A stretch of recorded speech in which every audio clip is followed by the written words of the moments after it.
السلام علیکم ورحمۃ اللہ وبرکاتہ۔ بسم اللہ والحمد للہ والصلاة والسلام علی رسول اللہ۔ اعوذ باللہ من الشیطان الرجیم، بسم اللہ الرحمن الرحیم۔ ومن يقنت منکن للہ ورسولہ وتعمل صالحا نؤتها اجرها مرتین واعتدنا لها رزقا کریما۔ محترم ناظرین، آج کی اس ویڈیو میں ہم انشاءاللہ قرآن کریم کے 22ویں پارے سے اہم ترین باتوں کو جانیں گے۔ گزشتہ پارے میں ہم یہ جان چکے ہیں کہ جب مسلمانوں کو فتوحات ملی تو ان کی مالی حالات کچھ بہتر ہونے لگی۔ چنانچہ نبی کریم صلی اللہ علیہ وسلم کی ازواج مطہرات، مہاجرین اور انصار کی بیویوں کی طرح انہوں نے بھی اپنے نان نفقے میں اضافے کا مطالبہ کر دیا نبی صلی اللہ علیہ وسلم سے۔ چونکہ رسول اللہ صلی اللہ علیہ وسلم اپنے زہد اور قناعت کے اوپر کسی بھی طریقے سے سمجھوتا کرنے کے لیے تیار نہیں تھے، یعنی وہ اپنی دنیا سے بے رغبتی کو ترک کرنے کے لیے تیار نہیں تھے، اس لیے ان کو بڑا صدمہ ہوا، بڑا رنج ہوا، اور آپ صلی اللہ علیہ وسلم نے ناراضگی کا اظہار کیا ازواج مطہرات سے، اور 1 مہینے تک ان کے قریب نہ آنے کی قسم کھا لی۔ اس کو ایلا کہتے ہیں۔ اس کے بعد اللہ عز و جل نے نبی صلی اللہ علیہ وسلم پر آیت تخیر نازل فرمائی، یعنی وہ آیت کہ جس میں آپ صلی اللہ علیہ وسلم نے اپنی بیویوں کو اختیار دیا کہ اگر تمہیں دنیا کی زیب و زینت چاہیے تو تم چھوڑ کے جا سکتی ہو، اور میں تمہیں جو بھی تمہیں مال چاہیے ہوگا، جو بھی تمہیں مال چاہیے رسول اللہ صلی اللہ علیہ وسلم تمہیں دیں گے، اور تم وہ دنیا کی تھوڑی سی جو زیب و زینت ہے اس سے تم استفادہ کر لو گی، ایک آپشن۔ دوسرا آپشن تمہارے پاس یہ ہے کہ اگر تم اللہ اور اس کے رسول صلی اللہ علیہ وسلم اور آخرت کی زندگی چاہتی ہو تو تمہیں یہی تنگی والی زندگی گزارنی پڑے گی۔ کون سی تنگی والی زندگی؟ نبی صلی اللہ علیہ وسلم کے گھر پر 2 مہینے تک چولہا نہیں جلتا تھا، اور آپ صلی اللہ علیہ وسلم کے گھر لگاتار 3 دن تک کوئی شخص کھانا نہیں کھاتا تھا۔ آپ صلی اللہ علیہ وسلم کے گھر میں اگر کوئی شخص ایک وقت وہ جو کی روٹی کھاتا تھا تو دوسرے وقت جو کی روٹی کھانے کو نہیں ہوتی تھی۔ تو یہ والی زندگی اگر نبی صلی اللہ علیہ وسلم کے عقد میں رہنا چاہتی ہو تو تمہیں یہ تنگی والی زندگی گزارنی پڑے گی۔ چنانچہ اس آیت کے بعد جو ازواج مطہرات ہیں انہوں نے توبہ کی، اللہ سے معافی مانگی اور کہا کہ ہم اللہ اور اس کے رسول صلی اللہ علیہ وسلم اور آخرت کو ترجیح دیتے ہیں، ہمیں دنیا کی زندگی نہیں چاہیے۔ اس وقت نبی صلی اللہ علیہ وسلم کے عقد میں 9 بیویاں تھیں، جن میں عائشہ، حفصہ، ام حبیبہ، سودا، ام سلمہ، صفیہ، میمونہ، زینب اور جویریہ رضی اللہ عنہن شامل تھیں۔ اس کے بعد جو اس پارے کا پہلا مضمون ہے اس میں اللہ عز و جل نے مسلمانوں کی 10 بنیادی صفات کا ذکر فرمایا ہے۔ اس سے پہلے اللہ عز و جل نے جو نبی کی بیویاں ہیں ان کا مقام بتایا ہے۔ یا نساء النبی لستن کاحد من النساء ان اتقیتن، اے نبی کی بیویوں تمہارا مقام بہت زیادہ ہے اللہ کے ہاں اگر تم اللہ کا تقوی اختیار کرتی ہو۔ آگے ان کے لیے کچھ احکامات کا ذکر کیا گیا ہے کہ تم اللہ کے نبی، تم گھروں پر اللہ کے نبی کی بیویوں تم بلا ضرورت گھروں سے باہر مت جاؤ، اور تم کسی سے نرم لہجے میں بات مت کرو، اور اخلاق کے منافی بات مت کرو، تم نماز قائم کرو، زکوٰۃ ادا کرو، یہ تمہارے لیے ضروری ہے کہ تم یہ سارے کام کرو، اور جو اللہ تعالیٰ کی آیات نازل ہو رہی ہیں یا نبی صلی اللہ علیہ وسلم کی احادیث ہیں ان کا ذکر اپنے گھروں میں کرو۔ آگے پھر جیسے کہ روایت میں آتا ہے کہ ام سلمہ اور دیگر چند صحابیات نے نبی صلی اللہ علیہ وسلم سے مطالبہ کیا کہ قرآن مجید میں سارے احکامات مردوں کے صیغے کے ساتھ آتے ہیں، ہمارے لیے کوئی الگ احکامات اللہ تعالیٰ نازل کیوں نہیں کرتا؟ تو ان کی دلجوئی کے لیے اللہ عز و جل نے پھر یہ آیت نازل فرمائی کہ جس میں مسلمان مرد اور مسلمان عورتوں کی کچھ صفات کا ذکر کیا گیا ہے۔ چنانچہ اللہ عز و جل نے مسلمان، مومن، فرمانبردار، اسی طرح خشوع اختیار کرنے والے، صبر کرنے والے، خرچ کرنے والے، روزہ رکھنے والے، اللہ تعالیٰ کا ذکر کرنے والے، اپنی شرمگاہوں کی حفاظت کرنے والے، یہ بہت ساری خوبیاں، تقریباً 10 خوبیاں ہیں جن کا ذکر کیا کہ اللہ عز و جل نے ان تمام لوگوں کو جو یہ کام، یہ نیکیاں، یہ نیک اعمال کرتے ہیں، یہ صفات اختیار کرتے ہیں، اللہ تعالیٰ نے ان کو بہترین بدلہ ان کے لیے تیار کیا ہوا ہے، ان کے لیے بہترین اجر اللہ عز و جل نے تیار کیا ہے۔ اس کے بعد اللہ عز و جل نے اس پارے کا جو دوسرا مضمون بیان کیا ہے وہ زید بن حارثہ اور زینب بنت جہش کے طلاق کے حوالے سے ہے۔ یہ ایک بہت بڑا حکم تھا، ایک بہت بڑا معاملہ تھا۔ بنیادی طور پر جو جاہلیت کے امور میں سے ایک امر، ایک رسم، جاہلی رسم، اس میں یہ بھی تھی کہ لوگ لے پالک بیٹوں کو، یعنی منہ بولے بیٹوں کو اپنا سگا بیٹا تصور کرتے تھے، اور لوگ اس لڑکے کی، اس بچے کی نسبت اس شخص کی طرف کر دیتے تھے جو اس کو گود لے لیتا تھا، اس کو لے کر پالتا تھا۔ چنانچہ یہی ہوا کہ نبی صلی اللہ علیہ وسلم نے جب زید بن حارثہ کو اپنا منہ بولا بیٹا بنایا تو لوگوں نے اس بچے کو زید بن حارثہ کے بجائے زید بن محمد کہنا شروع کر دیا۔ سورۃ الاحزاب کے شروع میں یہ بتا دیا گیا کہ جو تمہارے لے پالک منہ بولے بیٹے ہیں وہ تمہارے حقیقی بیٹے نہیں ہیں، وہ تمہارے بھائی تو ہو سکتے ہیں لیکن ان کی نسبت ان کے اصلی حقیقی آبا کی طرف، جن کے صلب میں سے وہ پیدا ہوئے ہیں، اس کی طرف کرنی ہے۔ اور نبی صلی اللہ علیہ وسلم نے منع بھی فرمایا ہے کہ کوئی شخص اپنی نسبت اپنے والد کے علاوہ کسی اور شخص کی طرف کرے، یعنی جسے پتہ چلتا ہے کہ ہمیں اپنے شناختی کارڈ میں اور ولدیت کے کسی بھی خانے میں اپنے والد کے علاوہ، سگے والد کے علاوہ کسی اور شخص کا نام نہیں لکھوانا چاہیے۔ بہت سخت اس بات کی مذمت آئی ہے۔ تو جب یہ والی رسم ختم کر دی گئی کہ بھئی باپ کی جو بیٹا ہوگا اس کی نسبت اس کے حقیقی باپ کی طرف ہوگی، تو صحابہ کرام نے دوبارہ زید بن حارثہ، جو کہ زید بن محمد کہنا وہ شروع ہو گئے تھے، اس کو دوبارہ زید بن حارثہ کہنا شروع کر دیا۔ اب اس کے بعد اس کا ایک حصہ باقی رہ گیا تھا کہ جو لوگ منہ بولے بیٹے کو سگا بیٹا سمجھتے تھے تو وہ اس کی بیوی کو سگی بہو سمجھتے تھے اور اس کے ساتھ شادی کو بہت قبیح عمل قرار دیتے تھے۔ جب نبی صلی اللہ علیہ وسلم نے اپنی پھپھو امیمہ بنت عبد المطلب کی بیٹی زینب بنت جہش کے لیے زید بن حارثہ کا رشتہ طلب کیا تو اس وقت انہوں نے تھوڑا سا انکار کیا کہ یہ آزاد کردہ غلام ہے زید بنت حارثہ، اور ہماری جو بیٹی ہے یہ تو ایک قریش کی معزز خاتون ہے، تو یہ رشتہ ذرا سمجھ سے باہر ہے۔ تو اس وقت قرآن مجید کی یہ آیت نازل ہوئی کہ وَمَا كَانَ لِمُؤْمِنٍ، کسی مومن کے ولا مؤمنۃ، کسی مومن عورت کسی مومن مرد کے لائق نہیں ہے کہ جب اللہ اور اس کے رسول کوئی فیصلہ کر لیں تو ان کے پاس کوئی اختیار باقی رہ جائے۔ مطلب یہ شادی مشورہ نہیں، یہ شادی ہو کے رہے گی، اللہ کے رسول صلی اللہ علیہ وسلم فیصلہ کر چکے ہیں، جس کی وجہ سے پھر زینب بنت جہش اس رشتے کو قبول کرتی ہیں اور وہ زید بن حارثہ کے عقد میں آ جاتی ہیں۔ لیکن چونکہ مزاج کا فرق ہوتا ہے تو نباہ ہو نہیں پاتا۔ اب زید بنت حارثہ رضی اللہ عنہ نبی صلی اللہ علیہ وسلم کے پاس آتے ہیں اور بار بار اپنے ارادے کا اظہار کرتے ہیں کہ اللہ کے رسول صلی اللہ علیہ وسلم، میں زینب بنت جہش کو میں طلاق دینا چاہتا ہوں کیونکہ ہمارا سمجھوتا نہیں ہو پا رہا۔ اب اللہ عز و جل نے یہاں وحی میں اس مقام پر نبی صلی اللہ علیہ وسلم کو بتا دیا تھا کہ یہ طلاق ہو کے رہے گی، اور اب زینب بنت جہش سے میں تمہارا نکاح کرواؤں گا۔ اب نبی صلی اللہ علیہ وسلم فطری خوف سے کہ لوگ کیا کہیں گے کہ محمد صلی اللہ علیہ وسلم نے اپنی بیوی سے نکاح، اپنے بہو سے، معذرت کے ساتھ کہ نبی صلی اللہ علیہ وسلم نے اپنی بہو کے ساتھ شادی کر لی ہے، تو اس خوف سے نبی صلی اللہ علیہ وسلم زید بن حارثہ کو کہتے رہے کہ اتق اللہ امسک علیک زوجک، تم اپنی بیوی کو لازم پکڑو، چھوڑو مت، اس کو طلاق مت دو، اللہ سے ڈر جاؤ۔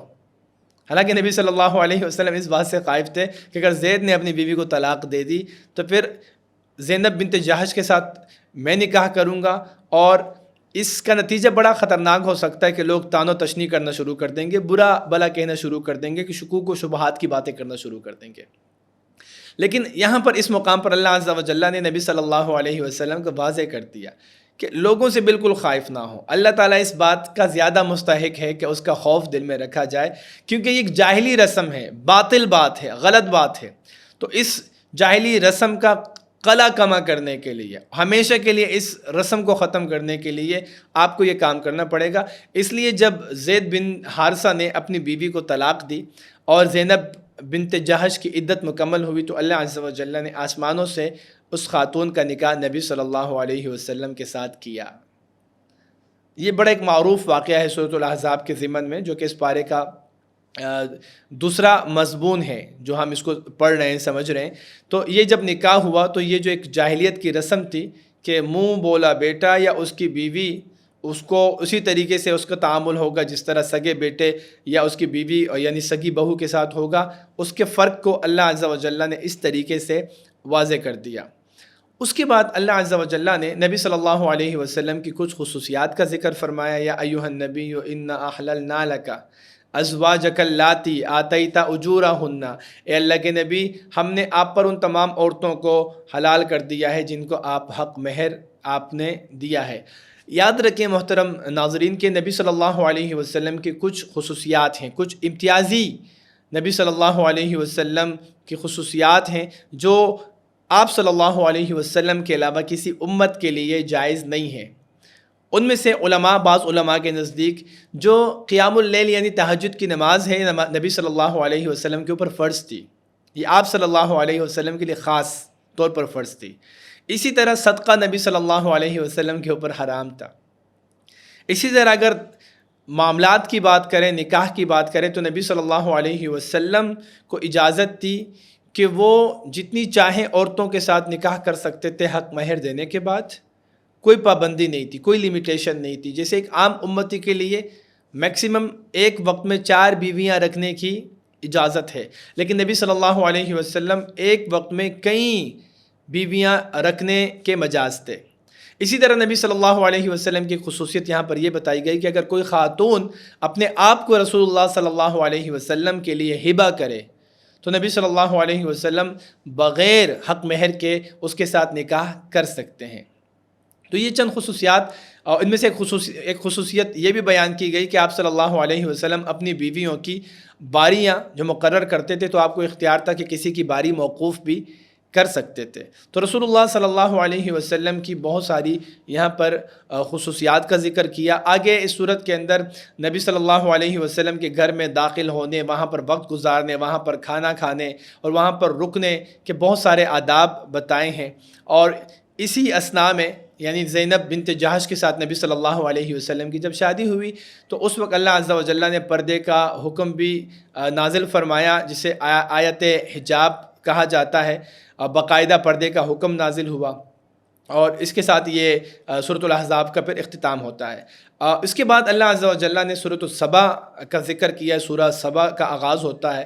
سورہ سبا میں اللہ عز و جل نے، یہ مکی صورت ہے، اس میں بھی بہت ساری نشانیاں اللہ تعالیٰ نے بتائی ہیں، اور جو حضرت داؤد اور سلیمان علیہ السلام کی شکر گزاری اور قوم سبا کی ناشکری کی بنیاد پر اللہ تعالیٰ نے کس طریقے سے ان کو عبرت کا انجام بنایا، اس کے متعلق اس صورت میں بہت ساری باتیں کی گئی ہیں.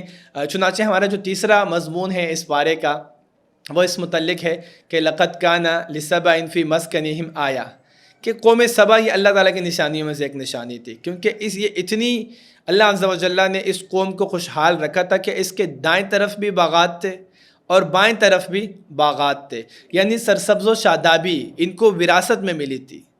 ان کے پاس پانی کے ذخائر موجود تھے، یہ بہت زیادہ پروسپیرٹی میں تھے، خوشحال تھے، ہر طرف ان کے لیے آسانیاں تھیں. تو اللہ عز و جل نے اس قوم کا ذکر اس ضمن میں کیا. پہلے اپنے برگزیدہ انبیاء کا ذکر کیا کہ داؤد کو اللہ عز و جل نے بہترین زبور کی تلاوت کرنے کی نعمت سے نوازا کہ بہت خوبصورت آواز میں تلاوت کرتے تھے. پہاڑ اور پرندے ان کے ساتھ ہم آواز ہو کے زبور کی تلاوت کیا کرتے تھے، یعنی اللہ کی تسبیح بیان کیا کرتے تھے. اسی طرح اللہ عز و جل نے حضرت داؤد علیہ السلام کے لیے لوہا مسخر کر دیا تھا. لوہا ان کے لیے ایسے ہی تھا جیسے کوئی موم، وہ جو چاہتے اس لوہے سے بنا سکتے تھے. چنانچہ وہ زرے بنایا کرتے تھے جنگ کے لیے. اسی طرح ان کے بیٹے سلیمان علیہ السلام کو اللہ تعالیٰ نے ہوا ان کو مسخر کر کے دی تھی. وہ مہینوں کا سفر دن کے ایک پہر میں کر دیا کرتے تھے. اسی طرح اللہ تعالیٰ نے ان کے لیے تانبے کا ایک چشمہ مسخر کر دیا تھا، جاری کر دیا تھا.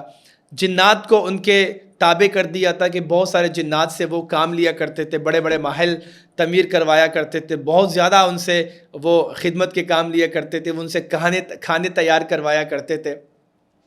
تو اللہ عز و جل نے ان کو حکم دیا کہ اعملوا آل داؤد شکرا، چونکہ اے آل داؤد، اے سلیمان، تم پر اللہ تعالیٰ کی بے شمار نعمتیں ہیں، اس لیے تم عملی طور پر شکر گزاری کرو، یعنی تم عمل کرو، عبادت کرو، نیکیاں کرو، تاکہ تمہارے رب نے جو تمہیں انعامات عطا فرمائے ہیں تم ان کی شکر گزاری کر سکو.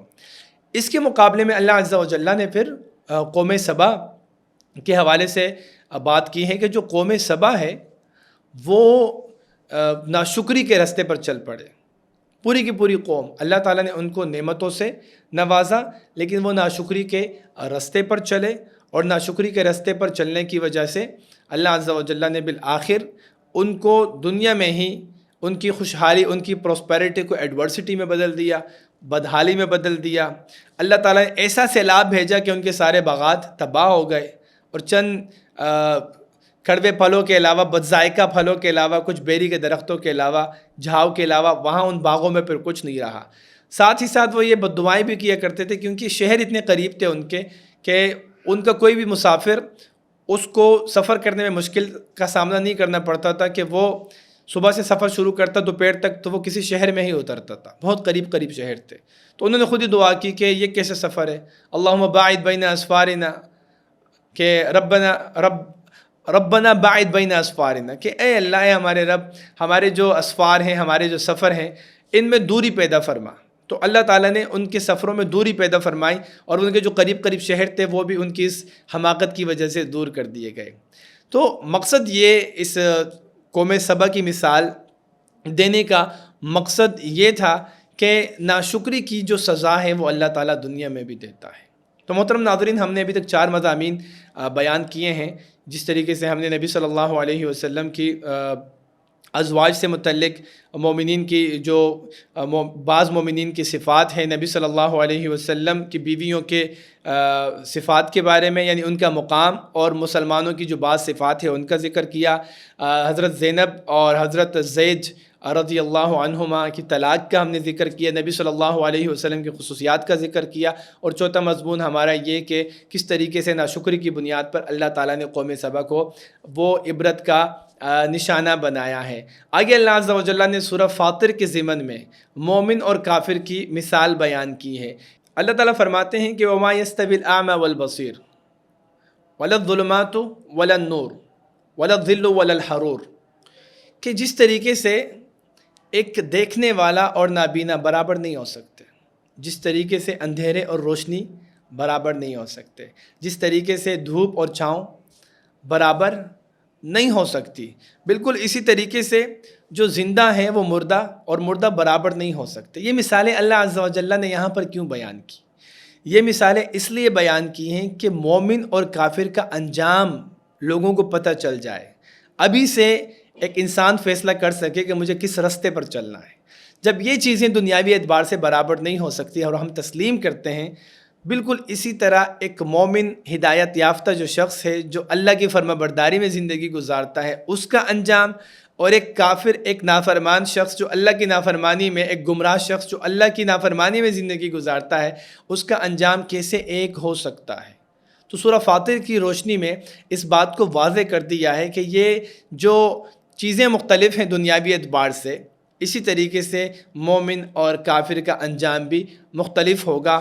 آگے اللہ عز و جل نے سورہ یاسین کا ذکر فرمایا ہے. بسم اللہ الرحمن الرحیم، یاسین والقرآن الحکیم انک لمن المرسلین. تو سورہ یاسین کے ضمن میں جو پہلا مضمون ہے وہ ہم اگلے پارے میں بیان کریں گے.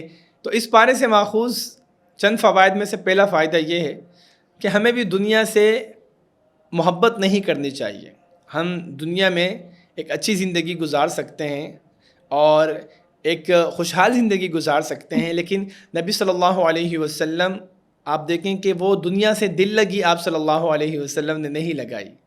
تو ہمیں بھی دنیا کے ساتھ وہ دل لگی نہیں لگانی کہ ہماری آخرت کمپرومائز ہو، یا ہم دنیا کی رنگینیوں کی مرعوبیت میں آ جائیں اور دنیا کی محبت ہمارے دلوں میں بیٹھ جائے. یاد رکھیں کہ رسول اللہ صلی اللہ علیہ وسلم مال غنیمت کے 20% شیئر کے مالک تھے، مال فے کے 100% کے مالک تھے. آپ کے پاس مال بہت زیادہ تھا، آپ سونا تقسیم کرتے تھے، لیکن آپ نے جان بوجھ کر یہ زندگی اختیار کی تھی کہ آپ سب مال اللہ کے راستے میں خرچ کرتے تھے اور خود چٹائی کے اوپر سوتے تھے اور خود تنگ دستی والی زندگی گزارتے تھے. اس میں ہمارے لیے ایک امت کے لیے نصیحت ہے کہ ہمیں اس دنیا سے چلے جانا ہے. اس میں ہمارے لیے میسج ہے. تو اس دنیا سے وہ دل لگی نہیں کرنی کہ ہمارا پھر دل ہی نہ کرے، اپنے ایسے ہم گھر بنا لیں شاندار کہ پھر جانے کو دل نہ کرے.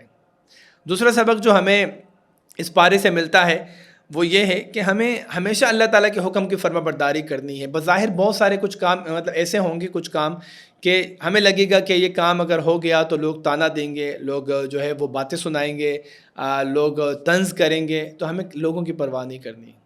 یعنی ہماری شادیاں ایسی ہونی چاہیے کہ جس میں اللہ اور اس کے رسول صلی اللہ علیہ وسلم کی نافرمانی کا پہلو نہ ہو، بھلے لوگ باتیں کریں کہ کیسی شادی کی ہے تم نے۔ اور اس طرح ہماری زندگی کے بہت سارے معاملات، نکاح کے معاملات ہیں، لین دین کے معاملات ہیں، رشتہ داری کے معاملات ہیں، تو ان میں ہم نے لوگوں کی پرواہ نہیں کرنی۔